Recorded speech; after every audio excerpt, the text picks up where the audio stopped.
USDA didn't release its Monday crop progress report due to the federal holiday. Now, when it comes out later today, summer planting is expected to be all but finished. And for some Indiana farmers, fields, well, they started green before a seed ever touched the ground.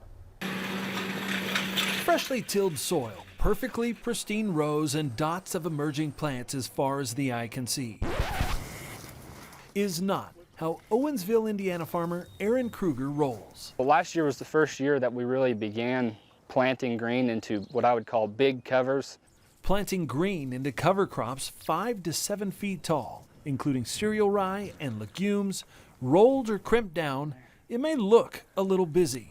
Crimping that down, creates a nice mat for weed suppression, for moisture retention. And it doesn't hang up as much on the toolbar, while helping feed nutrients to the plants.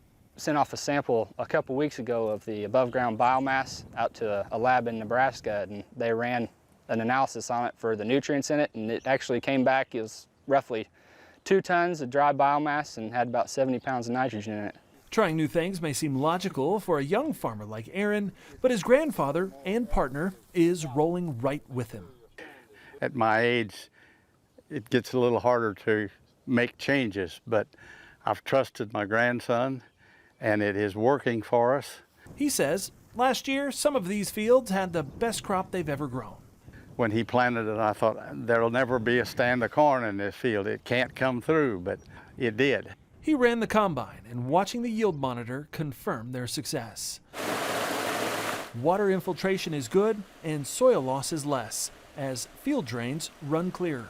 It's a real-life example of what could happen, how you transition from possibly a conventional operation to a more soil health environmental operation. And to see what he's doing now, my next question for him is, what would you like to do next?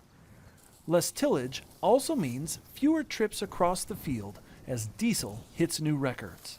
If you got to work at a time or two and, put a pass on with anhydrous or whatever the situation is, you just have to be geared up where you can do it all at once. And whereas in my situation where the equipment I have invested in, I think it's good equipment, but it's pretty much just a one pass.